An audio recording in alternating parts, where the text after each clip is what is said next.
Biofit mijozlardan kelgan ko'plab savollarga javob olish uchun travmatolog Muqimov Jamshid Fayzullayevich yonlariga keldik.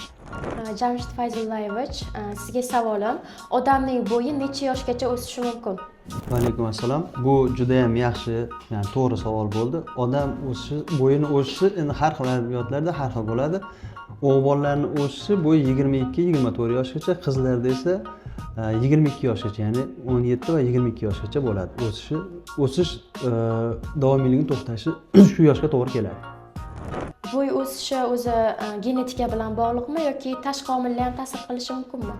Bo'y o'sishiga genetika ham ta'sir qiladi va tashqi omillarda ham ta'sir katta bo'ladi. Agar bolani ota-onasi bo'yi past bo'ladigan bo'lsa, bu genetik jihatdan ta'sir qiladi. Tashqi omillar juda ko'p hozirgi kunda. Tashqi omillarga nima kiradi? Har xil stresslar. Bolalarda hozir ko'pchilik, ayniqsa o'g'il bolalarda kuzatiladi. Erta og'ir atletika bilan shug'ullanish, og'ir yuk ko'tarish va zararli odatlar ayniqsa ko'payib ketdi. Ichish, chekish va uyquni kamligi. Va shu bilan bir qatorda ovqatlanish ratsioni noto'g'riligi ham bu tashqi omillar sifatida bo'y o'sishiga juda ham katta ta'sir qiladi. Uyqu, ovqatlanish, sport va vitamin komplekslari bo'y o'sishiga qaysi bir eng muhimi deb o'ylaysiz?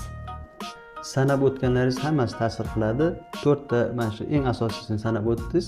Uyqu eng birinchisi. Sababi o'smir yoshdagi bolalar kamida 8 soatdan 10 soatgacha uxlash kerak. Chunki chuqur uyquda bo'y o'stirish uchun kerak bo'lgan o'sha somatoterapin gormon ishlab chiqarish kuchayadi. Ovqatlanish ratsionida albatta protein, sink, magniy, kalsiy vitaminlarga boy bo'lgan ovqatlar ko'proq iste'mol qilish kerak. Sport bu birinchi o'rinda turadi. Ya'ni bu qaysi sport turi? Ko'proq sakrash, basketbol, yoga bilan shug'ullanish, arqonda osilib turish, umuman olganda yengil atletika bu bo'y o'sish uchun eng yaxshi foydali hisoblanadi. Hozirgi o'smirlar orasida zona rostlari erta yopilishi kuzatilmoqda. Siz ularga qanaqa maslahat bera olasiz? Bularga birinchi beradigan maslahatim hozirgi kunda bolalarda akseleratsiya, ya'ni erta balog'atga yetish kuzatilib turibdi. Erta balog'atga yetish kuzatilgan bolalarda gormonlar bor, estrogen, testosteron gormonlari ko'payib ketadi, zona rostiga ya'ni suyak o'z zonasiga qattiq ta'sir qilib, uning tezroq yopilishiga sabab bo'ladi.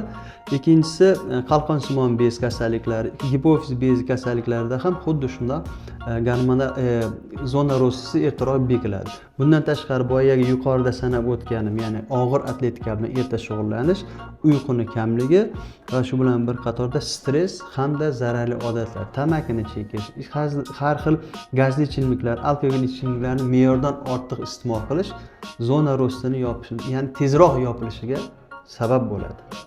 Bo'y o'sish uchun eng foydali maslahatlar birinchi navbatda bu yaxshi uxlash, ovqatlanish ratsionini yaxshilash, tamaki mahsulotlari hamda alkogol ichimliklarni ichmaslik hamda yengil atletika, ya'ni sport bilan shug'ullanish, basketbol, suzish, arqonga osilib turish hamda sakrash mashqlari bilan ko'p shug'ullangan bolalarda bo'y o'sish yana yaxshi bo'ladi. Shularni sizlarga tavsiya qilaman.